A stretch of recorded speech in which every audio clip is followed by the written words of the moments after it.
Bienvenidos a Filosofía en tiempos de no filosofía, un espacio de reflexión profunda sobre el pensamiento filosófico en la actualidad. Un programa dirigido por Filosofía Tierra.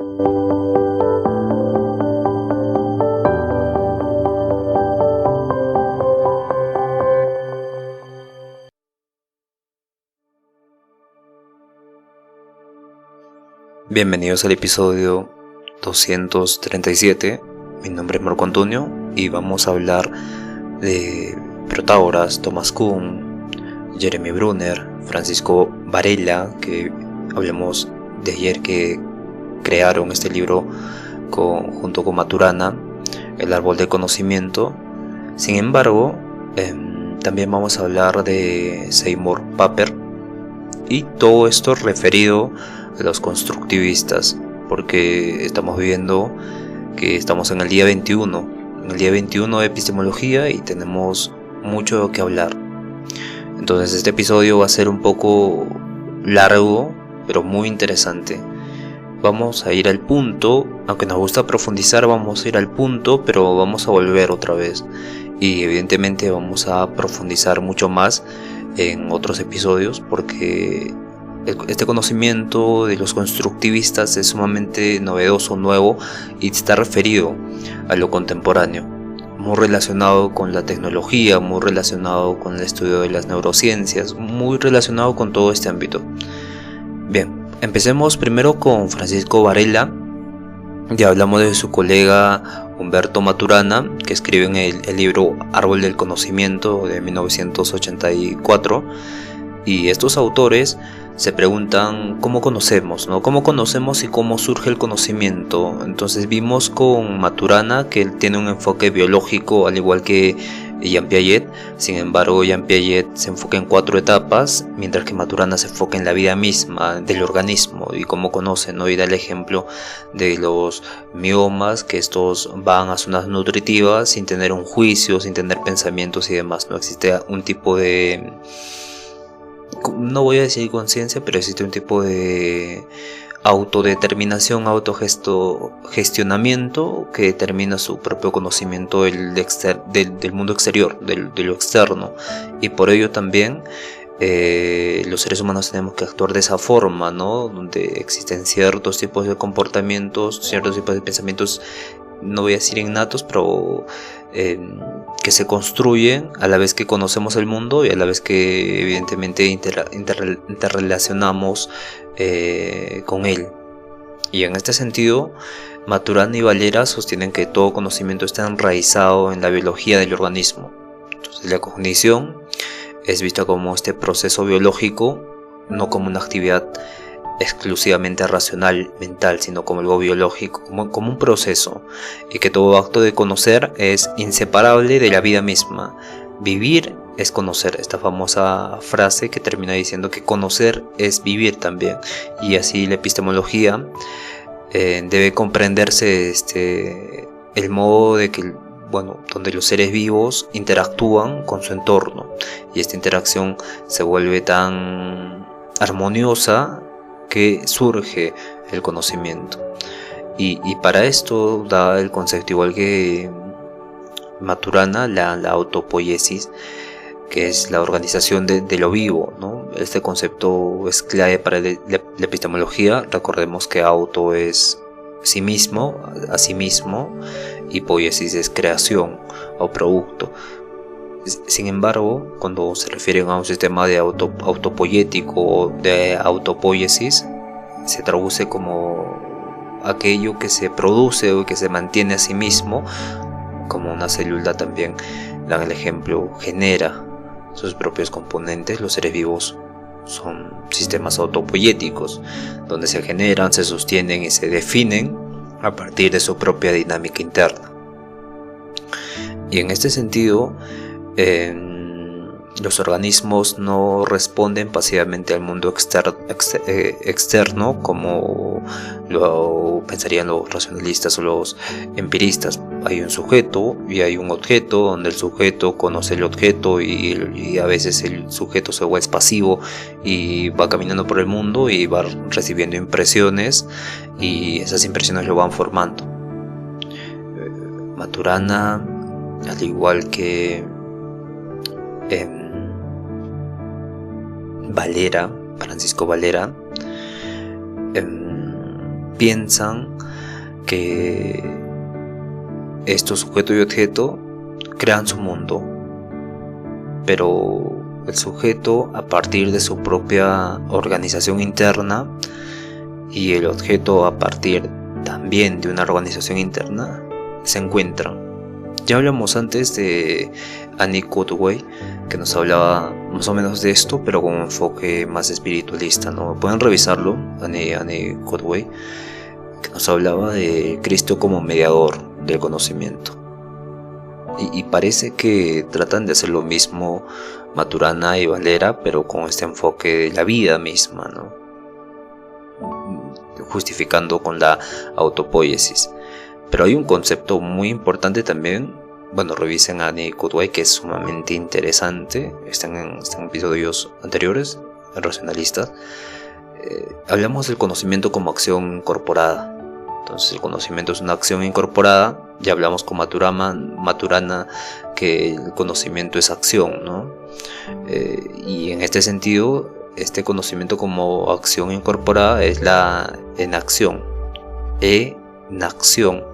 Y aquí aparece uno de los grandes aportes de Valera, que menciona que conocer es enactar un mundo de enacción. ¿Pero qué es enacción? ¿A qué se refiere con esto, no? Conocer es enactar un mundo. Es el conocimiento que no es algo que se recibe del mundo exterior como copia y reflejo. Más bien es el resultado de un acoplamiento estructural entre el organismo y su entorno. Entonces la mente no representa al mundo, sino que lo co-crea mediante la experiencia y la actividad. Recordemos que estos constructivistas se basan, bueno, la mayoría de ellos, y de hecho Kant es la base de todo esto, Immanuel Kant. Y Immanuel Kant decía esto, ¿no? Que tenemos juicios mentales nosotros incorporados con las categorías, estos a priori, espacio, tiempo y las 12 categorías, que son las categorías de nuestro juicio, pero también son las categorías de la realidad, que nos permiten conocer la realidad. Entonces ahí hace un traspaso de la lógica trascendental, lo que yo tengo en mi mente y lo que veo en la realidad. Entonces esta lógica trascendental hace posible que conocer el mundo, y en este sentido Valera y Maturana tratan de hacerlo, pero el punto que unifica a los juicios y a la realidad está en la biología, está en la vida misma, en la autopoiesis. Y evidentemente que estos sistemas que se estructuran, este acoplamiento estructural entre el organismo y su entorno, es una co-creación mediante la experiencia corporal y también la acción, donde interactúo. Entonces el sujeto y el mundo emergen juntos, y no hay un sujeto sin un mundo, ni un mundo sin el sujeto. Es un estructuralismo sumamente puro, muy interesante, que evidentemente la propuesta de Valera se sitúa claramente en lo radical, constructivismo radical, donde no existe una realidad objetiva en sí misma accesible para el sujeto, y el conocimiento no es descubrir una verdad preexistente, sino construir un mundo viable en interacción con otros seres y también con el entorno. En este sentido, tiene implicaciones muy interesantes porque cuestiona el dualismo sujeto-objeto. No existe sujeto-objeto, sino es una interacción, co-creación de estas estructuras, de ese acoplamiento estructural, co-creación por medio de la experiencia corporal y la acción que tenemos en el mundo. No hay un mundo sin sujeto y un sujeto sin mundo. Y en este sentido tiene implicaciones ontológicas también, porque replantea la naturaleza de la realidad. Existen múltiples realidades enactuadas, en acción, de acoplamiento estructural. Hablamos de este acoplamiento estructural donde la mente no representa el mundo tal como es, sino que lo co-crea mediante la experiencia y la acción. Y como vimos con Maturana, todo se vuelve no relativo, porque Maturana resuelve el relativismo con las experiencias compartidas y los símbolos también compartidos. Y evidentemente no es un relativismo, pero puede interpretarse de ese modo también, ¿no? Pero cuando el sujeto y el mundo emergen juntos, no hay un sujeto sin el mundo y un mundo sin el sujeto a nivel ontológico. Sin embargo, aquí podemos apreciar algo muy interesante, que es la relación que existe entre lo relativo y lo objetivo, ¿no? Si no hay un mundo objetivo y todos estamos en acción, conectados a través de acoplamiento estructural en diferentes situaciones, debe existir algo mucho más allá que sea objetivo. Entonces muchos filósofos analíticos de la corriente analítica tratan de cientificar la filosofía y tratarla como lo hizo Wittgenstein, un solo lenguaje. Y evidentemente Wittgenstein evoluciona esto, y en el segundo Wittgenstein habla de los juegos de lenguaje. Ya no hay proporciones atómicas correspondientes a hechos, sino hay un juego de lenguaje que interactúa con lo demás, ¿no? O sea, cada contexto está referido a un juego de lenguaje, ¿no? Donde tiene sentido en ese contexto, en ese juego de lenguaje. Y pasaría lo mismo en el sentido epistemológico, donde se cuestiona este dualismo sujeto-objeto y la noción de verdad como correspondencia del sujeto al objeto, y se vuelve más una verdad como coherencia operativa. O nosotros vivimos aquí y tenemos una coherencia operativa: me levanto de la cama, hago esto y esto. Y hay otros que se levantan de la cama y hacen esto. Entonces, en un sistema hay una coherencia operativa, que eso ya lo hace objetivo. Eso ya lo hace objetivo y no lo hace subjetivo o relativo. Y en este sentido, ahí está lo que denominamos objetividad, o en todo caso verdad de la naturaleza de la realidad, que este sistema hay muchos sistemas, pero están compartiendo una coherencia operativa dentro de un sistema viviente que va cambiando evidentemente. Y es muy interesante lo que hace Maturana y Francisco Valera, pero podemos reflexionar acá. Hay mucho que reflexionar en ética, ¿no? Porque promueve una ética de respeto mutuo entre seres que co-crean el mundo. Y evidentemente hay ciertas reglas en un sistema que no se aplican a otras, y podemos ver cómo unificar esos dos sistemas. Cómo vamos a co-crear el mundo, ¿no? La Agenda 2030, que muchos están en contra y evidentemente tienen sus razones, pero hay también los derechos universales, donde se tienen que respetar ciertos derechos como la vida y demás, y evidentemente corresponden a sistemas que se co-crean entre sí, pero ya estaríamos hablando de algo que sobrepasa, ¿no? Porque los animales tienen este sistema, y cómo interactuamos con ellos, y los ecosistemas tienen también su sistema, y cómo nosotros co-creamos con ellos, ¿no? Muchos, en la ontología vimos, en metafísica, que es, por ejemplo, la teoría de Harman, que menciona que la ontología orientada a objetos, que cada ente ente entendido como ente, no como cosa. Ahí tiene su independencia propia y en este sentido tiene que respetarse de tal modo que nosotros no estemos arriba de esto, por más que tengamos o que creamos que tenemos una conciencia superior.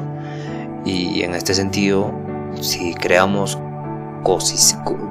co-creamos sistemas con la naturaleza y con los animales, hasta qué punto nos diferenciamos de ellos, hasta qué punto podemos compartir cierto hábitat, cierto no abuso por parte de nosotros y demás. Hay muchas implicaciones que podemos estudiar, pero sin embargo estamos en el mes de epistemología pero vamos a volver a retomar discusiones, preguntas y demás, ¿no? Ahora pasemos a Jeremy Brunner. Fue un psicólogo cognitivo y también epistemólogo dedicado a la educación.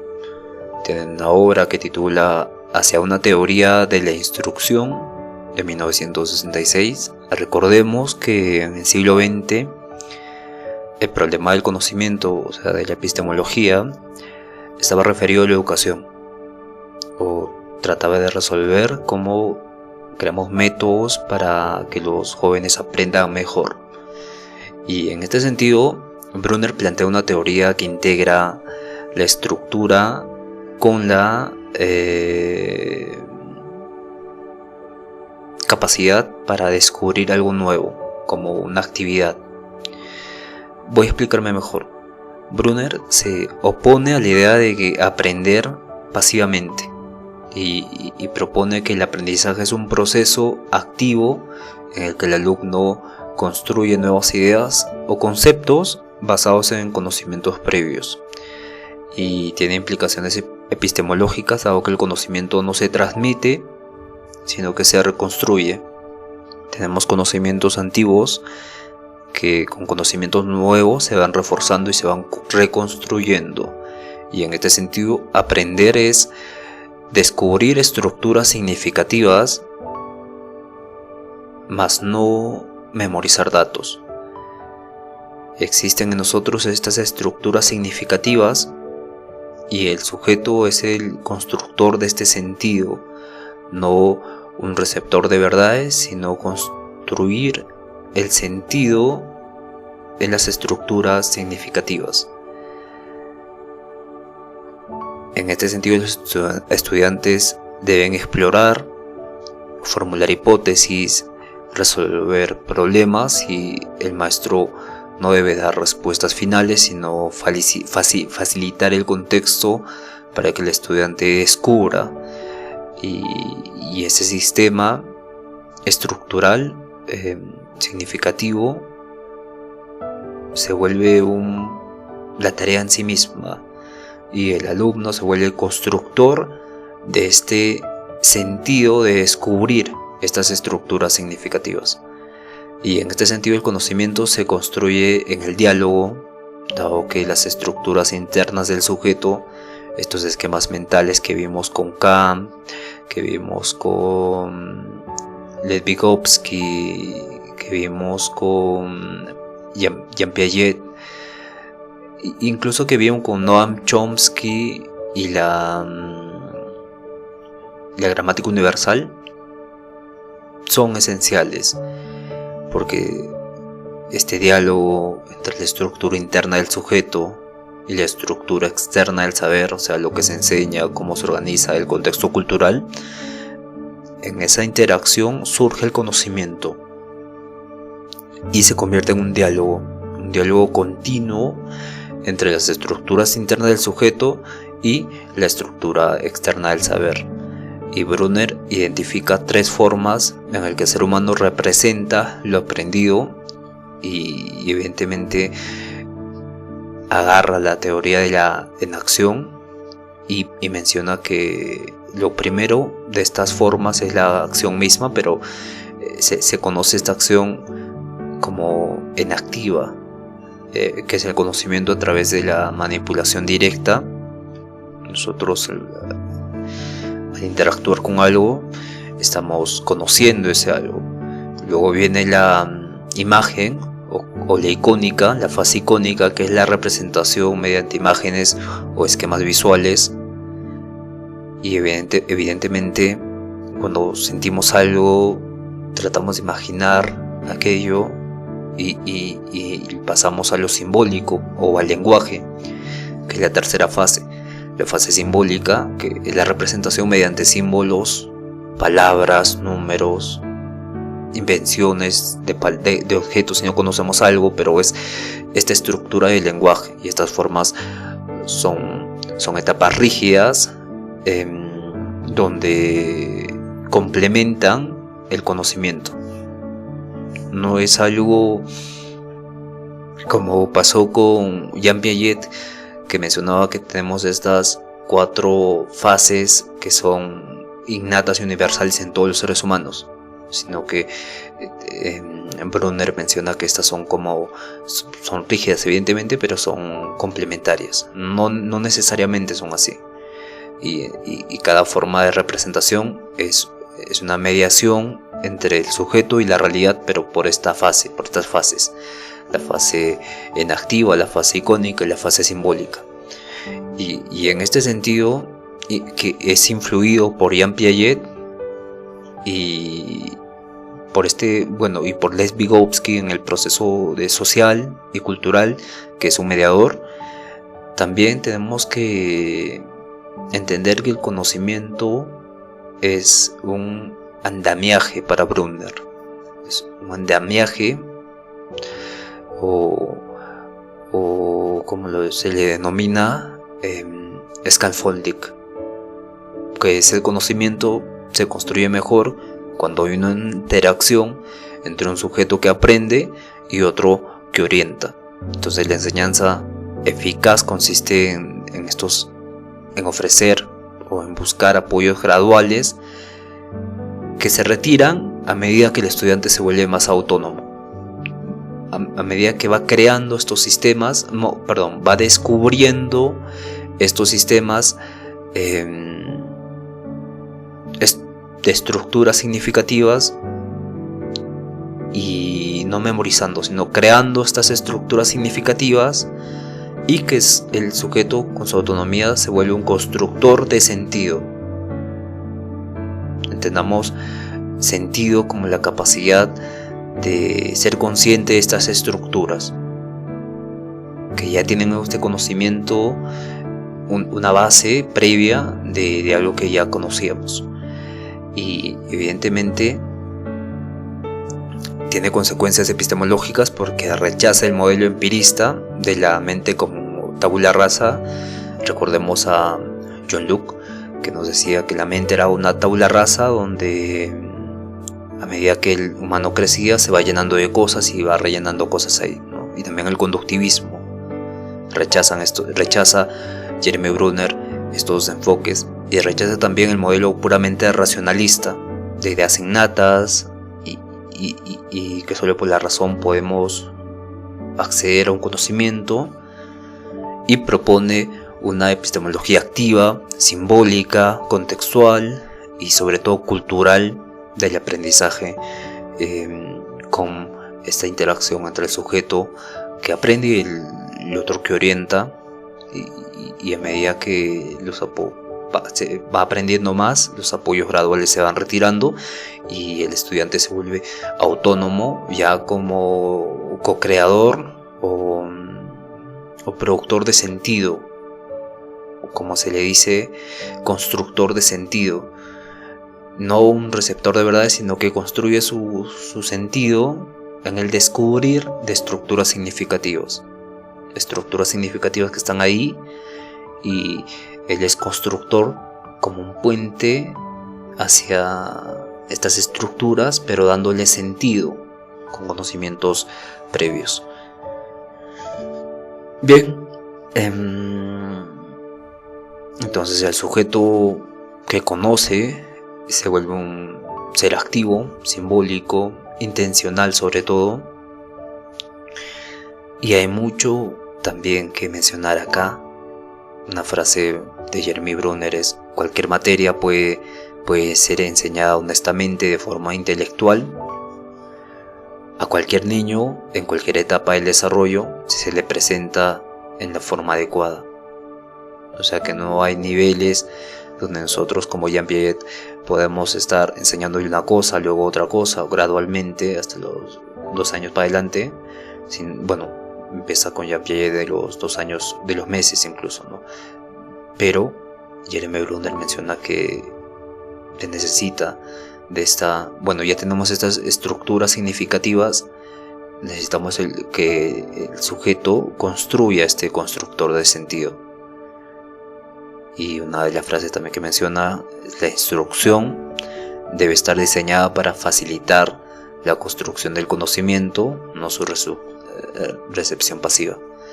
Y evidentemente esta construcción este constructor del conocimiento se refiere a este sujeto que construye el sentido, el constructor de sentido. Aquí siento que pueden tener un poco de dudas sobre el constructor de sentido, ¿no? Entendamos sentido como algo que nos hace conscientes de algo. O sea, construimos aquello que nos hace conscientes de las estructuras simbólicas que tenemos y que vamos a crear. Estas estructuras simbólicas ya están en nosotros, solo falta descubrir estas estructuras simbólicas. Evidentemente, todos los días estamos expuestos a información, queramos o no, por los sentidos, por los sentidos, por la razón y también por la experiencia. Y en este sentido nos volvemos constructores de sentido cuando tenemos conciencia de esto, de la influencia que tiene todo lo exterior, y de que por medio de un traductor como sería la mamá o sería el papá que me enseña cosas, ya se está estructurando más el sentido. Como constructor de sentido yo estoy creciendo y me estoy dando cuenta de más cosas que antes no conocía, pero esas cosas que no conocía ya estaban en un sistema, en una estructura simbólica que no estaba descubriendo, y con este apoyo estoy descubriendo estas estructuras simbólicas. Creo que queda clarísimo Jeremy Bruner. Y ahora pasemos a Simon Papert. Seymour es evidentemente este nombre francés. Él fue matemático, aparte informático y epistemólogo de la educación. Ya hablamos de cómo los epistemólogos se dedican a la adquisición del conocimiento, a cómo los alumnos captan el conocimiento, ¿no? Él tiene una obra que titula Tormentas mentales, niños, computadoras e ideas poderosas. Seymour Papert es un matemático, informático y se dedica a la epistemología y la educación. Como vimos, todos los epistemólogos posteriores se dedican a la educación.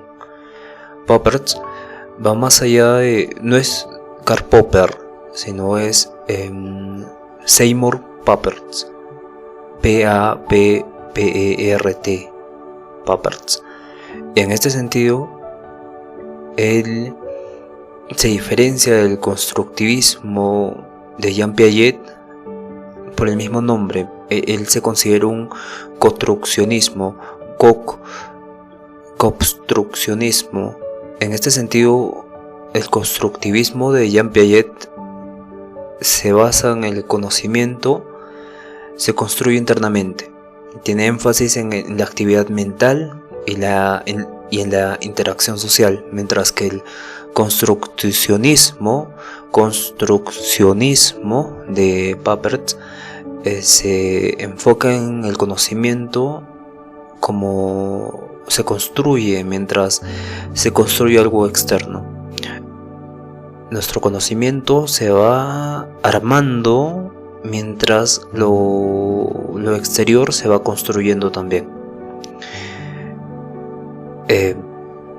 Vamos a explicar esto más adelante, pero pone énfasis en crear cosas concretas como artefactos, programas, robots, a medida que se va construyendo lo externo.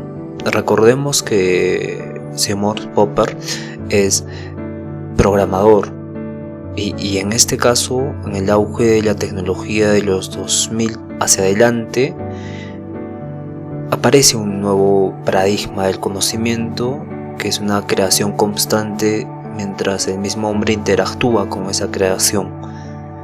Entonces la creación tiene un propósito y la tecnología es esencial en su epistemología. Popper fue un pionero en ver a las computadoras no como máquinas para recibir información, sino como herramientas para pensar. Él inventó el lenguaje de programación Logo para que los niños pudieran dialogar con la máquina y ver cómo sus ideas se hacen en realidad.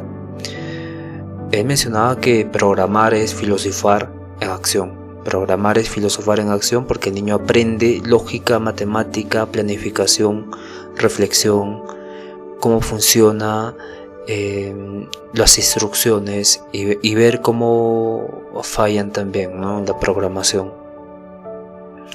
Es como un mundo donde la imaginación se va construyendo, ¿no?, por medio de un programa o por medio de lo que quieres hacer. Y la computadora en este sentido se convierte en un micromundo epistemológico donde el estudiante puede experimentar, puede crear, puede descubrir cosas nuevas, y Popper propone una metáfora alternativa al modelo de aprendizaje formal y lógico, ¿no? Aprender como un Bricoleur es alguien que explora, prueba, conecta cosas, comete errores, construye sentido desde la práctica. El conocimiento es visto como algo que se ensambla más que algo que se transmite.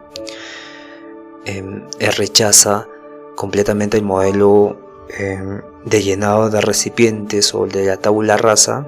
Bueno, de la tabula rasa es sumamente extremo, pero al igual que Jean Piaget no ve al sujeto como pasivo, sino como activo en relación, ¿no? Propone una epistemología de la invención, la exploración y la expresión personal, y reivindica el valor epistemológico de la tecnología como espacio simbólico para pensar. Es una herramienta didáctica donde el pensamiento se vuelve realidad, y en ese sentido se va construyendo a medida que el ser humano va construyendo también su entendimiento o el conocimiento referente a lo que está haciendo, que es programar. Entonces se promueve un aprendizaje creativo, activo, personalizado y contextual. En este sentido reivindica el valor epistemológico de la tecnología como un espacio simbólico para pensar y no solo como una herramienta didáctica. Una de las frases de Sigmund Popper es que él menciona que el mejor aprendizaje tiene lugar cuando el estudiante está comprometido o comprendido con algo que tiene sentido para él, ¿no? Algo que tiene sentido es algo que uno se adhiere a eso, ¿no? Está complementado con aquello que él conoce, y aquello que él conoce se constituye en una nueva forma de aprendizaje. Es como cuando a usted le gusta hacer algo sumamente todos los días, le gusta bastante hacer algo. En este sentido, para usted lo que hace en ese momento tiene sentido pleno, y entonces se compromete con ello, que se vuelve la actividad misma. Y en este sentido, Popper menciona que este es el mejor aprendizaje. Llevar esto, pero al enfoque del aprendizaje, donde haya creatividad, donde los niños puedan conectar con esa parte del conocimiento que se integra en el sentido de uno mismo cuando hace una actividad que ama. Esto es algo un poco romántico, pero el tecnicismo está en que se unifique la construcción del conocimiento y también el sujeto que está conociendo. Se hace uno solo y hay un conocimiento pleno pero unificado. Y no se trata de enseñar, como diría Papert, computación a los niños, sino de enseñar a pensar usando la computación.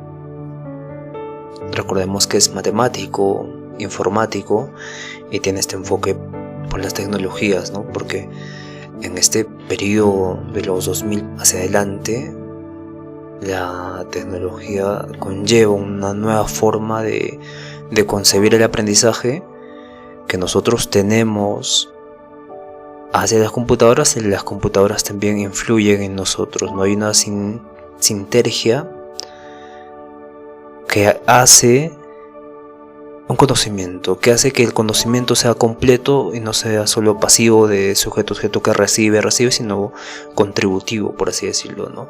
Él denomina esto construccionismo, donde el conocimiento se construye mientras se construye algo externo. Bien, vamos a pasar a Protágoras. Entonces Protágoras es un filósofo sofista, humanista, y él es el que es conocido por esta frase, ¿no? El hombre es la medida de todas las cosas, de las que son en cuanto son y de las que no son en cuanto no son. Aquí introduce su idea más radical, o sea que la verdad no es universal ni objetiva, sino es relativa al sujeto que percibe. Y en este sentido podemos profundizar, de hecho se han profundizado muchos estudios sobre Protágoras, sobre esta frase, pero la mayoría concuerda con que habla de relativismo del sujeto frente a la universalización y al punto de vista objetivo. Sin embargo, podemos analizarlo, pero al final no los quiero no confundirse, no los quiero influir con las ideas que uno tiene. Sin embargo, entonces en Protágoras lo que realmente importa es que no hay una verdad absoluta. Eso es lo que menciona. Existe una realidad única, pero no es válida para todos por igual. Entonces todo conocimiento, hay una realidad única evidentemente, pero son puntos de vista. Entonces todo conocimiento depende del sujeto que conoce, y lo que tú ves, entiendes o crees como verdadero puede ser distinto de lo que yo veo y creo, y ambos podríamos tener razón, y la percepción individual es la base entonces del saber. El mundo no se nos da tal como es, sino como nosotros lo interpretamos. Esta es una visión mucho más moderna. Evidentemente con el constructivismo moderno tiene mucho que ver, porque Protágoras, al decir que no hay una verdad objetiva, el constructivismo moderno también dice que no hay un conocimiento absoluto. Cuando Protágoras dice que cada quien percibe el mundo según su situación, el constructivismo moderno dice que el conocimiento depende del contexto del sujeto. Cuando Protágoras dice la verdad es subjetiva, el constructivismo moderno dice que el saber es una construcción activa del sujeto que construye la realidad, y que vimos que hay muchos enfoques, hasta en la informática y la tecnología, como vivimos en Papert. Y también que Protágoras dice que el lenguaje y la cultura influyen en la percepción, igual que los constructivistas modernos dicen que el conocimiento es socialmente mediado, como Levi Vygotsky o Jeremy Brunner, que el conocimiento es socialmente mediado. Con Jeremy Brunner hay un guía que nos guía para conocer algo, y con Levi Vygotsky la experiencia y la interacción social. En este caso, el conocimiento no es un espejo del mundo, sino más bien es una interpretación del sujeto. Y esto conecta con Jean Piaget, quien afirma que el sujeto construye estructuras mentales para entender el mundo, ¿no? Y sea por niveles. 4 niveles. Es Vygotsky, quien dice que el conocimiento surge del contexto social, y en Varela también podemos ver que el organismo co-crea con el entorno, que se llama enación, y que el conocimiento se va co-creando en esta interacción. Evidentemente hay mucho que hacer,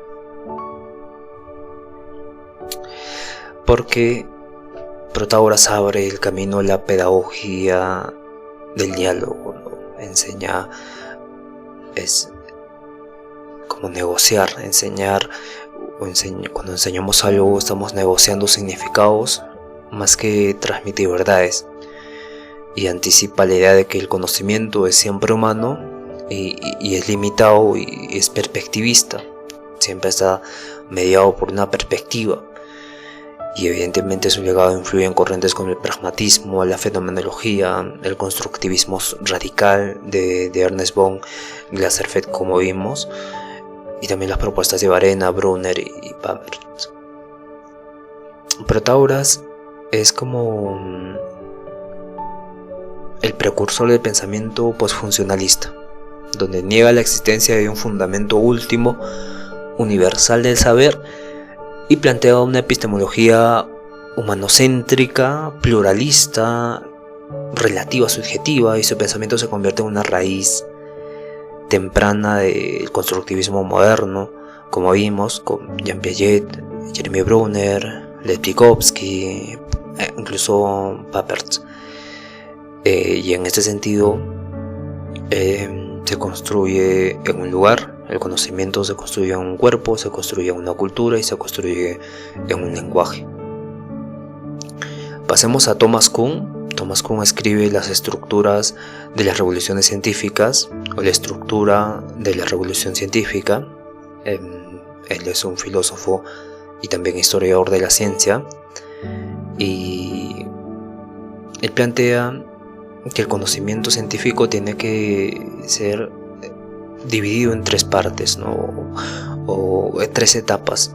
Existen 3 etapas en el conocimiento científico. Está el conocimiento de la ciencia normal, o sea que todo está bajo control y nosotros jugamos con las reglas que todos aceptamos, y en esta etapa todos los científicos aceptan un mismo conjunto de ideas sobre cómo funciona el mundo, sobre cómo se percibe la realidad, sobre qué fenómenos podemos conocer y demás, y usan este paradigma para resolver problemas como si fueran rompecabezas.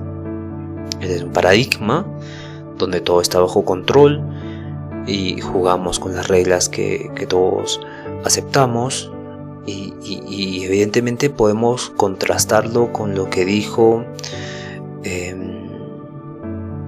con Kurt Gödel, que vimos en el episodio de los racionalistas, donde él mencionaba que los sistemas, por ejemplo matemáticos, tienen validez dentro de este sistema, y cuando no cumplen pero dan respuesta son contradictorios.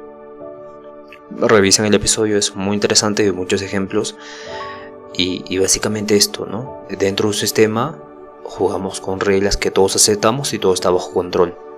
Y un ejemplo sería de esta etapa en Thomas Kuhn, la ciencia normal, en el siglo XVII y XVIII, todos los científicos trabajan con la física de Newton, intentan calcular trayectorias, fuerzas, planetas, siguiendo este sistema, dentro de este sistema. Pero cuando viene Epstein, ya cambia.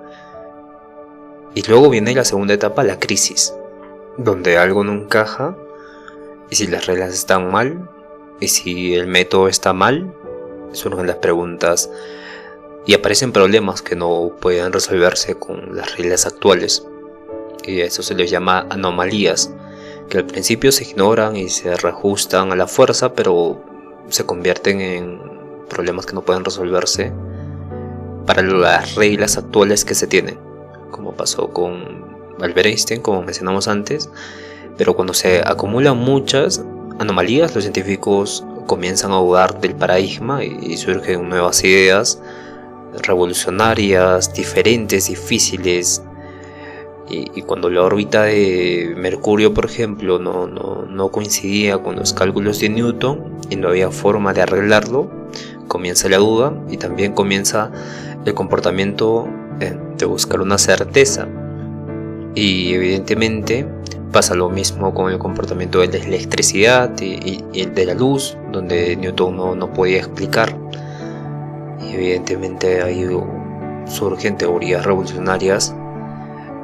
Y luego pasamos a la tercera fase, que es la revolución científica, donde existen nuevas reglas, un nuevo juego, y un grupo propone un nuevo paradigma que explica mejor las anomalías, pero poco a poco los científicos lo adoptan y se da progresivamente, y el viejo paradigma es reemplazado por este nuevo paradigma, pero Kuhn menciona que no es una evolución como mejorar la receta, es más bien cambiar de cocina, toda la cocina entera.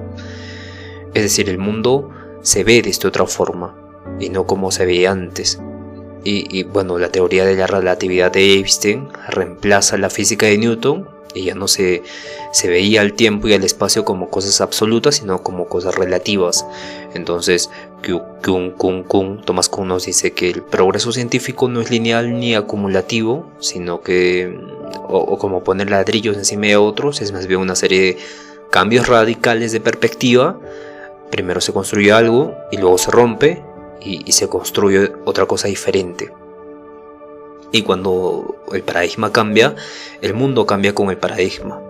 El conocimiento no es una línea recta hacia la verdad, porque cada paradigma construye su propio mundo de significados y la realidad científica depende del marco el cual se está interpretando.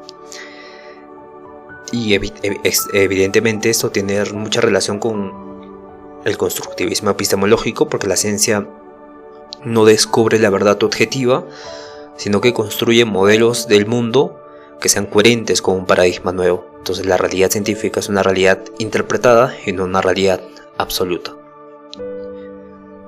Bien, creo que llegamos a la parte final. Nos vemos el día de mañana. Vamos a hablar del problema de la justificación, las teorías de la justificación, el papel del escepticismo en la epistemología, el escepticismo y la búsqueda de verdad. Y bien, nos vemos el día de mañana. Hay mucho que hacer. Acabamos con los constructivistas, pero me hubiese gustado profundizar en cada uno. Sin embargo, el tiempo apremia y cuídense todos. Hay que rezar más que nunca en estos días y conozcanse a sí mismos. Un fuerte abrazo a todos.